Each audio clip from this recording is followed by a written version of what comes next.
What's the future of ransomware look like? What are we going to see? I think that we'll see both types of situations increasing. There'll just be more generic ransomware, malware out there that leads to a hit here and there, and they get a report back saying we're in a system, and they encrypt, and that'll just be, we'll call it haphazard. But I also think that the attackers will pick out what are prime targets, and they don't have to be a big organization. It could be a small organization who's highly dependent upon a certain database or a system, and there's no reason why a business who's a $5 million business can't be a less or smaller, can't be a major target, just like a business who's a $5 billion business. Why? Because if I can get $100,000 from or more, maybe $1 million ransom if it's the insurance paid it, from a small business, that may be less well defended than a larger organization, because they may have more resources to defend on a larger organization, although they're in the news all the time for the vulnerabilities that they've encountered and the attacks they've encountered. I think you'll have an increase in targeted attacks, certainly in certain industries, and I think that we just have to continue to prepare as defenders to work as teams, working with people who are in cybersecurity, people who are in defensive technologies, like Cyber Crucible, work with insurance, work with top attorneys, and work together as a team. And companies have to take a holistic approach, organizations, including government, take a holistic approach to the problem and realize this probably will happen. And the best way to prepare for something that probably will happen is to start preparing for it, and to do everything from tabletop exercises to putting proper plans and procedures in place. So I anticipate there'll be more ransomware. It's a great business for the criminals. It's very hard for them to be caught. There's a tremendous amount of money to be made, and the effort on their part is often fairly low. Hey, everybody, and welcome to the show. My name is Aaron Abadili. I'm the Director of Marketing over at Cyber Crucible. We've got the CEO, Dennis Underwood of Cyber Crucible. Dennis, how are you today? Great. How about you, Aaron? Pretty good, and I'm excited for this ransomware conversation. There's bigger trends happening, and you're super fascinated with ransomware, the rising ransomware costs, and some of the bounties that organizations are paying presently. You came across a gentleman named Austin Morris Jr., who's on the call with us today. Austin, how are you? Very good. Awesome. Well, thanks for coming on the show. I think what we wanted to get out of today is, gentlemen, there's a lot of CISOs out there and other security leaders who are wrapping their heads around the cost of these attacks and how to prepare for them. And technology is just one piece of the discussion. Dennis is super passionate about that, and me as well, being at Cyber Crucible. But CISOs are stuck feeling like they're part of the IT department. And what's interesting about security nowadays, it's not just a tech role. And so, Austin, we wanted to have you on and sort of talk about the 4 pillars to manage risk beyond the tech, as well as some of these costs. Last year, you had a very interesting Wall Street Journal article. You talked about how it's inevitable that organizations are going to deal with cyber attacks. And you had a quote in there talking about humans falling for stuff, which doesn't necessarily inhibit people from getting insurance. Before we dive in, maybe it would make sense, just for context, what Morris Risk does around insurance and just your background in the space. Oh, thank you, Aaron. My colleagues and I formed the business in 2007, and we focused early on what we called the emerging risks. And one of the things that made us have some very good understanding of that and fundamentals was that I had worked for years in advanced technologies. And of course, cyber risk is not a technology problem. Technology is a very important piece of it, but it's just as much a human problem. We see it as a fiduciary risk in an organization, not necessarily a technology risk, and we see it as a business risk and a business critical issue. So we looked at that combination back then in the last decade and said, let's focus on these emerging risks. So we founded the firm called Morris Risk Management, LLC, and worked on things that were very much cutting edge. And those would be things like cyber insurance, which is a complicated area of insurance that most businesses should know more about and should be looking into. Some businesses have it, but the majority don't at this point. So they don't have a risk transfer method. And we focused on looking at being able to provide risk management services, usually around the use or modification or creation of technologies. And we do cybersecurity advisory services. We do not do cybersecurity services like providing vulnerability assessments or any of that. But we know about that. We like to refer better firms to clients when they're asking about that. But we think that some of the core things that people should think about when they relate this to their business situation and their risk the company faces would be looking at things like the human training, the human side training, and training in a realistic environment. We think it's very important to get good legal advice if you think you might have legal issues or you have contractual concerns. You can never contractually transfer the risk that you have or the liabilities you have if you've taken someone's data, but you could have attorneys help you give you advice on what the laws say should something go wrong and properly structure your documents so that you're better protected. There's very important things to be done like vulnerability assessments and planning an incident response plan. There's we call GRC, governance and regulation and compliance, and that's following plans that would help you deal with laws and regulations and just strategic things that help your firm. And then there's a big piece of it, which is executive buy-in. It's so important that everybody from top of the organization to the bottom of the organization is part of the cybersecurity team, because it is not dependent upon, you should not depend upon a department to be your cybersecurity defense. Everybody has a role, whether it's just making less mistakes or knowing more, being more aware. And of course, insurance is a piece of this. But we'll talk about that more during the conversation. We feel like that's one of the things that has made us unique in the insurance space, was our ability to understand how technologies are used, how data moves, how encryption would work, what those things are, what a data center looks like, and how things are structured there. And then use that knowledge to ask clients proper questions and put them in the right place with the insurance situation. So I'll turn it back to you and Dennis to see what your thoughts are next. Yeah, definitely. And Dennis, I don't know if you had any thoughts on that, but just taking it from even the Wall Street Journal article, Austin, it talked about how CISOs, particularly in state and local government, and maybe we can talk about the Baltimore ransomware case recently, or the two ransomware cases that happened in Florida recently here in summer of 2019. But lawmakers are actually having to approve to state and local government CISOs the spend to even go buy these insurance plans, which is an interesting thing for CISOs to have to go do. Typically we think of them going to get budget for technology, maybe budget for human resource and staff, and sometimes compliance is where the CISO will play. But insurance policies, I think it's a trend we're definitely going to be seeing more of. Dennis, maybe you can speak to this. What really perked your ears up with Austin's comment on LinkedIn, Florida City paid $600,000 in a Bitcoin bounty to ransomware, which was actually recommended to them by cybersecurity consultants. Like, hey, you should actually just go pay this bounty. It's going to be cheaper than you trying to decrypt this and handle this yourself.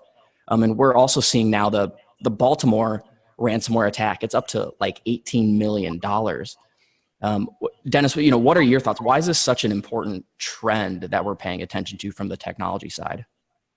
Yeah, I think one of our biggest challenges is to connect the technology, of which we are very deep and effective technologists, to the business functions, such as what the CFO has to work with on his balance sheets, and seeing the costs now publicly expressed associated with paying or not paying ransomware fines. It became clear to me that if I was an attacker, I would look at for instance, the $18 million cost of not paying the fine and potentially see that as a business opportunity to increase the amount that I demand from businesses to decrypt their data.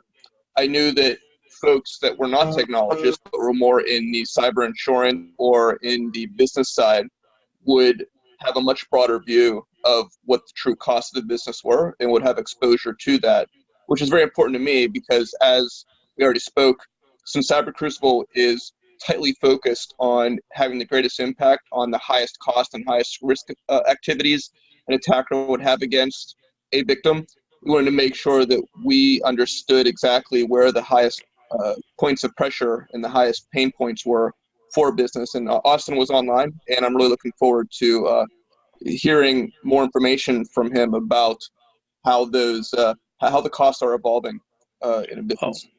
Thank you, Dennis. When you look at this is definitely partially responsibility of the leadership team that includes the CISO or CIO, and a lot of the things that are done to protect against cyber attacks would be properly configuring things. So you'd want to actually properly configure things on servers, properly have done a good job with segregating data, properly setting things up with proper passwords. So there is a major technological part here that the CISOs are involved with, and they are always in the conversation because they are the leaders of the cybersecurity defense, we'll call it cybersecurity practice of most organizations. But this also includes human resources, it includes the CFO, it includes the CFO. This is a board of directors issue. So I kind of would like to chat a little bit about what an attacker does to get access to data, whether it's unstructured or structured. And there's really a number of things they can do. They can find or identify a vulnerable network, and they can use sophisticated tools to do that, or they could just kind of use the access that sometimes is not properly defended by going in through websites and other networks to get into the systems. A lot of companies, not all, but a lot of companies have lax security protocols, and they didn't patch some software, they didn't do a couple of things right, and those things are findable. And then there's loads of passwords on the dark web. All these things are fairly easy for an attacker to get, and they can certainly automate much of this too.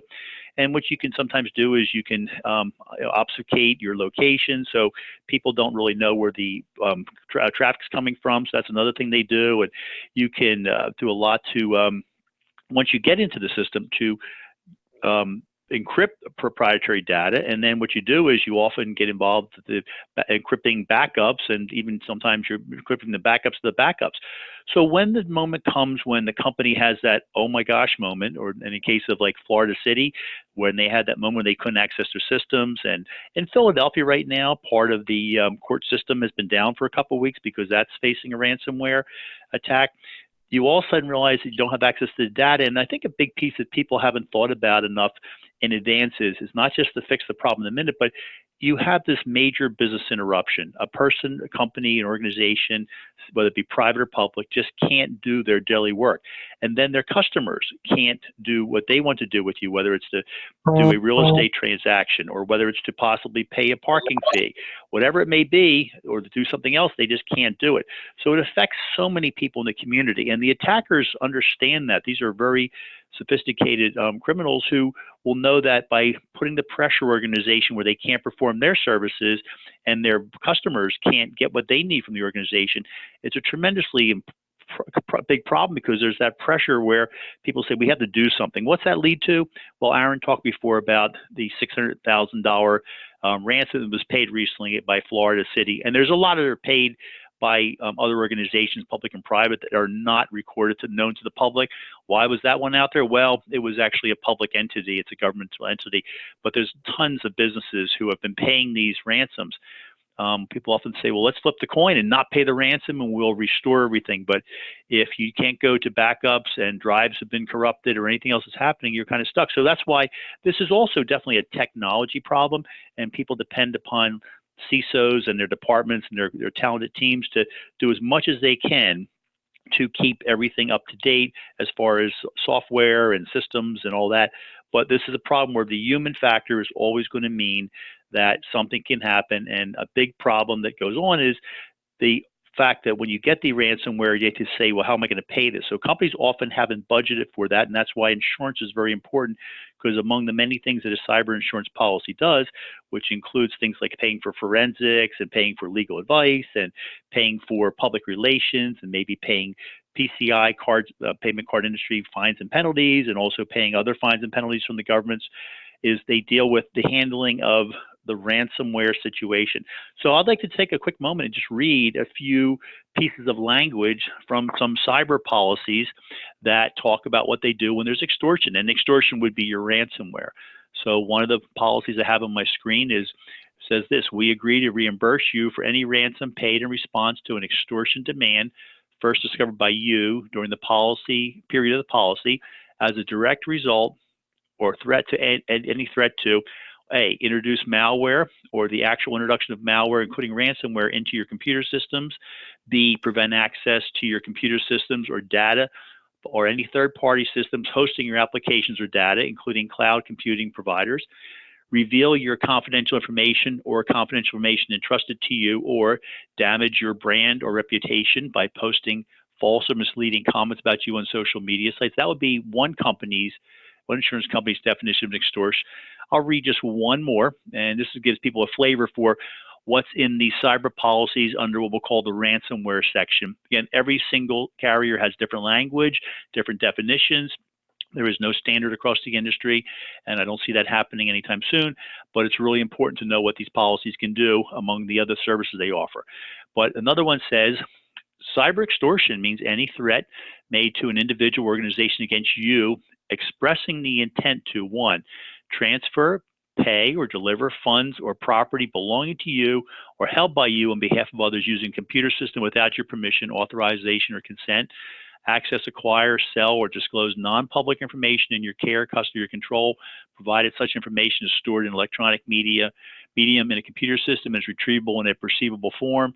Alter, damage, or destroy any computer program, software, or other electronic data that is stored within your computer system.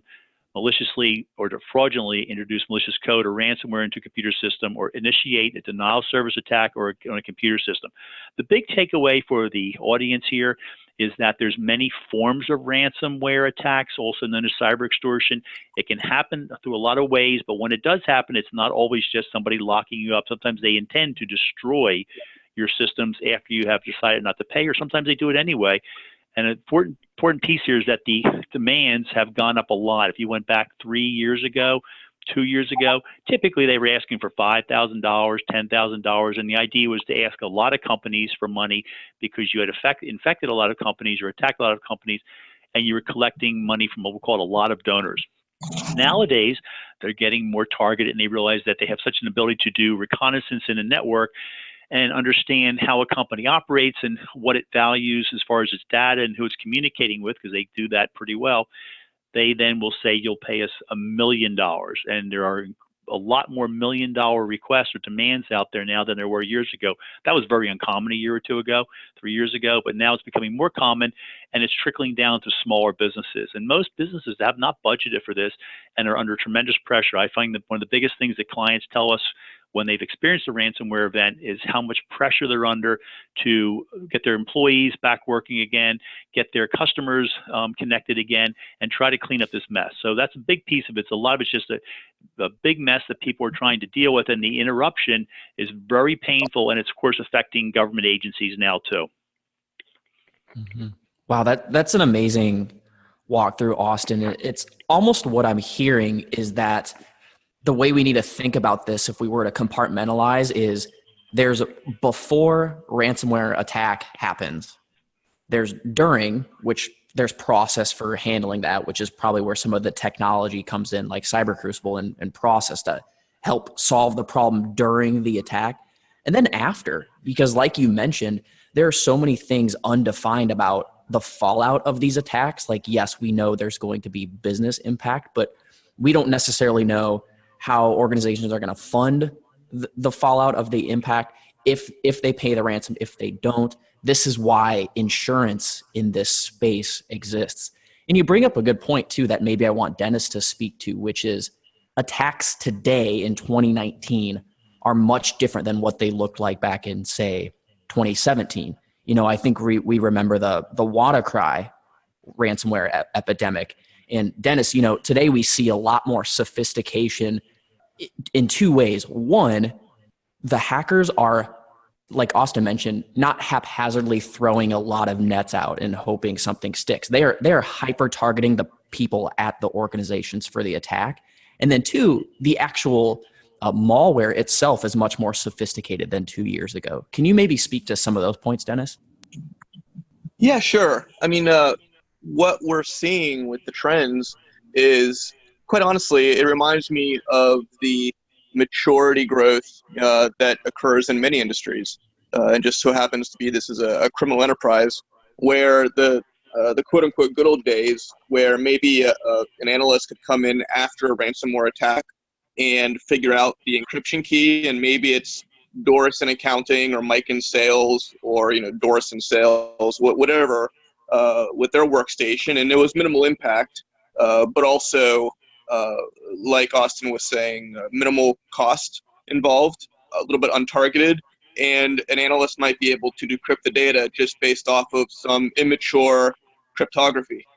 And what we're seeing is, yes, over the last couple years, they have really grown their level of knowledge on encryption and on process on their end, on the attack software side. And what we've seen is that the days where there were easy solutions at hand are disappearing quickly.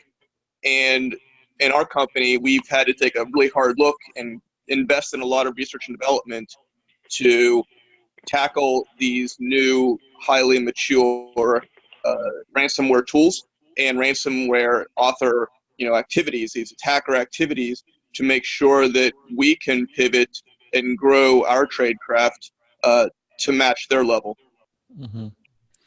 Dennis, is it accurate for me to say that these hackers are very deliberate in who they're targeting, based on tradecraft and the way they're configuring the malware to target an organization? Or is it just generic sets of code and generic malware that they're sending to organizations? And the reason I ask that is, in terms of decrypting some of this, if that's a path for organizations, how do CISOs think about using technology and automation to maybe address some of those things? Yeah, that was one of our biggest focuses, actually, was how can we, to Austin's point about all of the costs of the business and the business disruption, is how can we get that business back up and running as quickly as possible? And we have a big automation play inside of our company. We believe if we do something 3 times, then we need to invest time and effort into automating that for our customers. And so we looked at that automation. One thing we're looking at now, and I'd love to hear Austin's experience in this, is we're seeing a mix of where we have more widespread encryption to a business once an attacker decides that the business should be hit. And then we're also seeing situations where only a couple machines are being sent away, maybe a couple servers. So for us, we look at that as, well, decryption is part of the story. If every single workstation in the business or a whole division has been taken down, then there's definitely a cost beyond just ransomware to essentially reimage or to get back all of the workstations to a functioning state. And that incurs a cost on the business, no different than if every single laptop would have been stolen, right? So I'd be interested to hear how, given this new dynamic, if Austin's seeing more of these just a couple machines or a couple servers being encrypted, or if he is seeing widespread takedowns of workstations, servers, printers, whatever else can happen. Dennis, that's a great question. We're seeing both. There's ransomware, there's malware out there that is just widespread. We kind of look at it as like maybe when there's a flu in a community, you just have to be around it to just get it. You don't have to be targeted. You just be around somebody who has the flu, and maybe you'll get the flu or a cold. And so that's something where businesses are just picking it up because somebody was just by mistake clicked on the wrong website. There's just attachments in files that have malware in them. They're all over. There's all different ways you can get infected, and we already understand that. And of course, the CISOs in the audience would understand that too. But then there are the targeted attacks. So they're happening simultaneously. A person could just be getting, any business, an organization, an entity could just get malware just because it's just out there, and they just happen to be facing a very common strain of malware that's been around the world possibly and has affected many, many organizations. And sometimes there are decryption keys for that, and the FBI often can have them, and they can say, we recognize what version this is, and here's the decryption key. So that's a possibility. I do want to point out, though, that often encryption happens better than decryption. So sometimes the analogy I heard somebody use one time, which I thought was very apt, was if there's encryption, it's like being done with a good key. It's like an actual physical key like we would use in the door. And sometimes so that's when the encryption happens. But when the decryption happens, sometimes it's like having a rusty key. Just doesn't work as well. The data is just not as usable, maybe not as organized. Some of it's actually harder to read. Those things can happen. So decryption is not always as smooth and seamless as encryption can be. And encryption by itself can be complicated. Now, there's also the targeted attacks where an organization has a vulnerability. The attackers are in there, whether it's they social engineered somebody, which is very easy to do. I hate to say it, but it's very easy to do. And organizations are really often unaware of how vulnerable weak passwords are, employees making a mistake, human error. And there's also the fact there's a growing problem with malicious insiders. And in the cybersecurity space, there's an awareness that there are more employees or members of communities who say, you know what, I can gain from this. I'm willing to do something that's maybe bending the rules or worse.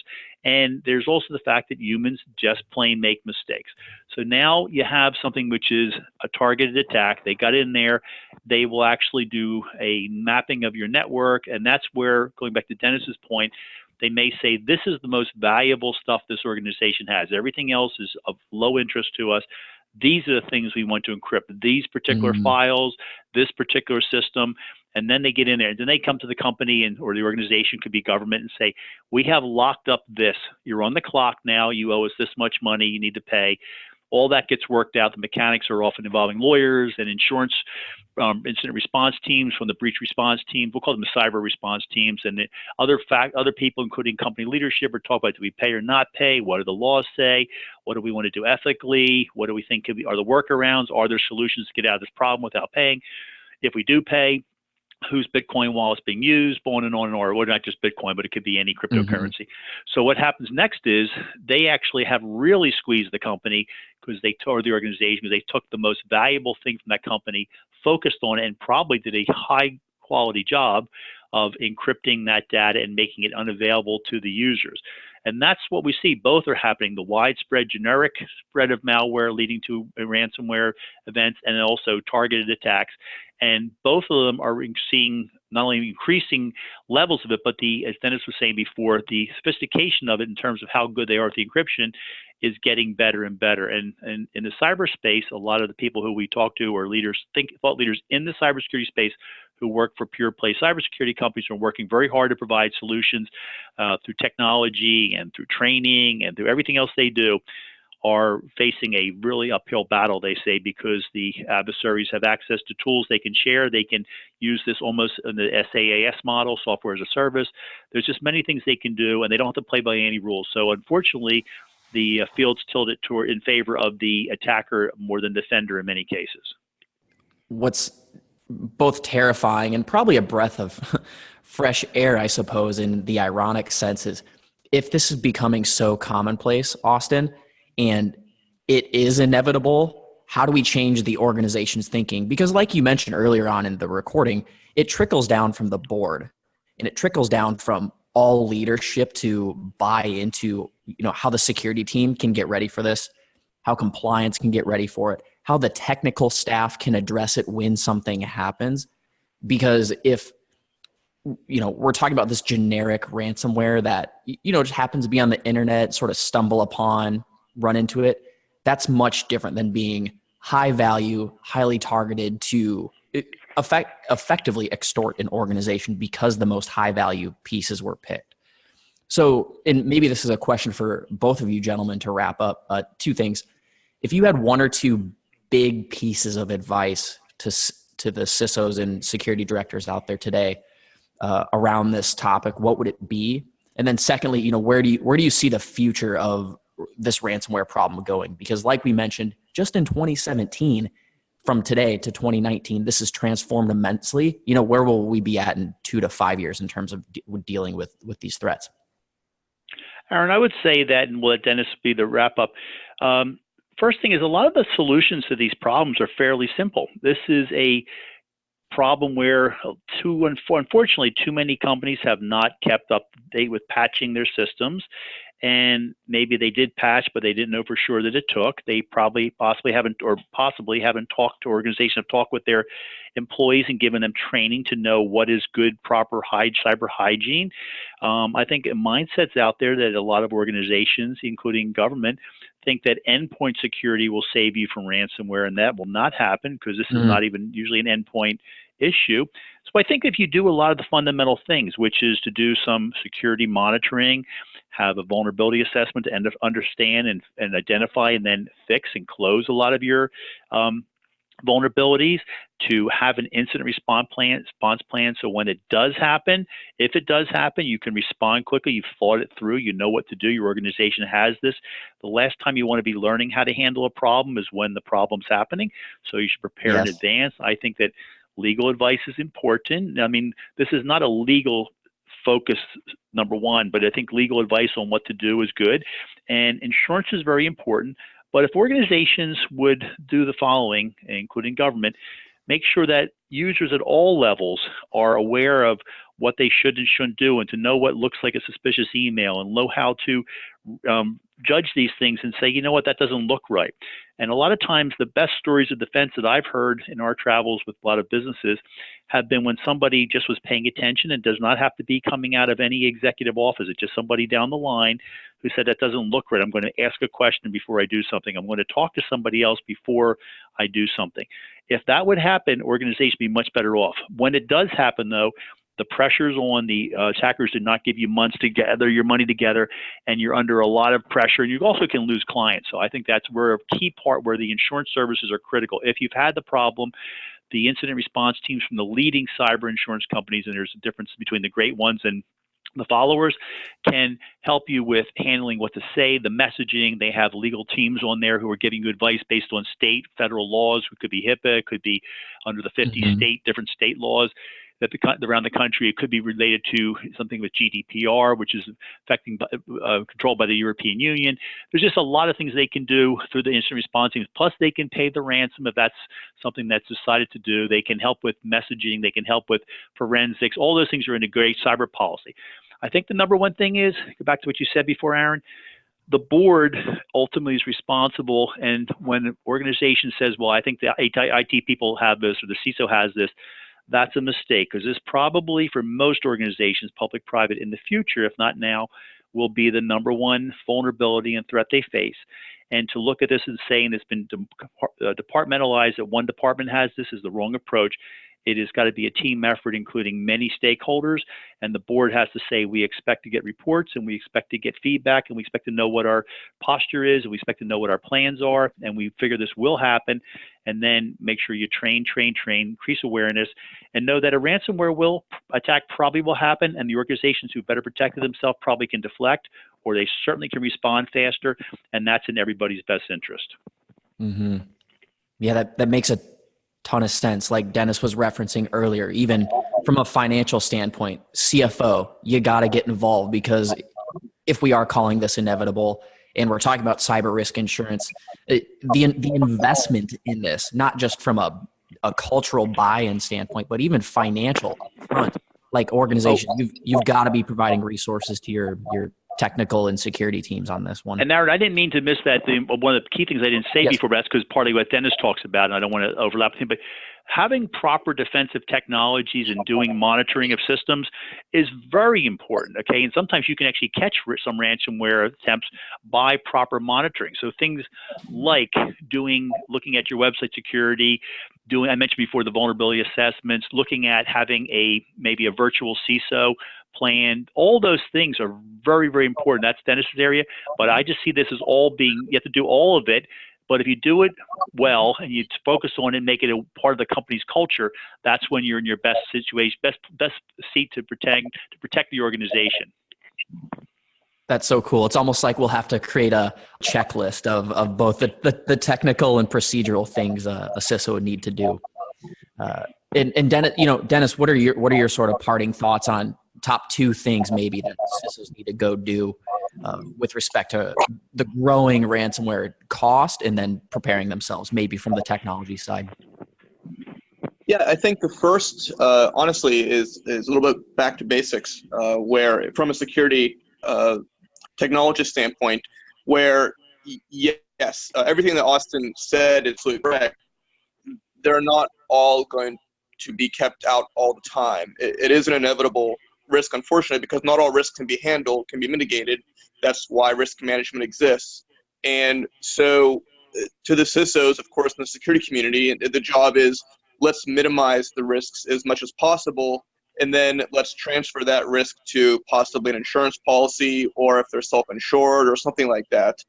So I 100% agree that while it is inevitable, it's our job, that's the old security story of make it as hard as possible to for the attacker to actually get in, because the costs of the attack are so high to the business. I really don't ever blame users, because there's a bunch of people that have millions of dollars in profit at stake to trick your users. So I never really like to assess blame, but I do like to help companies have a better holistic picture of what their security posture is like, and to close as many gaps as possible. I guess the second point would be that with the maturation of the ransomware technology and of that vertical inside of the cybercrime industry, I think it's going to be increasingly difficult to avoid an attack, and it's going to require a lot of next generation automation capabilities to be able to respond effectively. I do believe that even if, of course, in Cyber Crucible, we have our great new ransomware rewind capability coming out that can do automated decryption, but even that is only part of the story. Just because I was able to decrypt the server for you in 15 minutes or give you the tool to do so, you still have to bring that server online. There's still other things that have to happen. So even with next-gen technologies such as ransomware rewind, there still needs to be room in your budget, some risk transfer possibly, to make sure that you have the ability to bring your company back into proper operations while the recovery process is being done, whether it's a relatively simple recovery of the encryption, or if it is much more difficult. There's more to recovering from a ransomware attack than just decryption. And as a business leader, make sure that you have the ability to recover, no different, honestly, than if your server would catch on fire, right? Something we're maybe more familiar with, or a hard drive failure. Make sure that you have that ability to tap into resources to bring your employees back to productivity. Wow, that's so helpful, Dennis. So it seems like from you, this will be inevitable, and we've got to think about that. That's number one. And number two, the decryption capability alone, while very important, isn't going to solve the financial impact, because even if we save a decrypted system, we've still got to bring that back online and get business operations back to usual. So that's super helpful. Maybe 30 seconds or less. What's the future of ransomware look like? What are we going to see? I think that we'll see both types of situations increasing. There'll just be more generic ransomware, malware out there that leads to a hit here and there, and they get a report back saying we're in a system, and they encrypt, and that'll just be, we'll call it haphazard. But I also think that the attackers will pick out what are prime targets, and they don't have to be a big organization. It could be a small organization who's highly dependent upon a certain database or a system, and there's no reason why a business who's a $5 million business can't be a less or smaller, can't be a major target, just like a business who's a $5 billion business. Why? Because if I can get $100,000 from or more, maybe $1 million ransom if it's the insurance paid it, from a small business, that may be less well defended than a larger organization, because they may have more resources to defend on a larger organization, although they're in the news all the time for the vulnerabilities that they've encountered and the attacks they've encountered. I think you'll have an increase in targeted attacks, certainly in certain industries, and I think that we just have to continue to prepare as defenders to work as teams, working with people who are in cybersecurity, people who are in defensive technologies, like Cyber Crucible, work with insurance, work with top attorneys, and work together as a team. And companies have to take a holistic approach, organizations, including government, take a holistic approach to the problem and realize this probably will happen. And the best way to prepare for something that probably will happen is to start preparing for it, and to do everything from tabletop exercises to putting proper plans and procedures in place. So I anticipate there'll be more ransomware. It's a great business for the criminals. It's very hard for them to be caught. There's a tremendous amount of money to be made, and the effort on their part is often fairly low. So I think it will continue to increase, and organizations need to be aware, and leadership teams, including CISOs, will always be aware of this because this is something they're thinking about all the time. Wow. Personally, very interesting point about small to medium-sized businesses maybe being a more ideal target, ironically, just because of the lack of sophistication. Awesome. Well, thanks for those parting words. Austin Morris Jr. from Morris Risk LLC. Thanks for coming on the show today. It was my pleasure. And to everybody who's listening, if you want to connect with these folks online, morrisrisk.com. You can get a hold of Austin Morris Jr. and then cybercrucible.com. You can find Dennis Underwood. So until next time, thank you everybody for joining.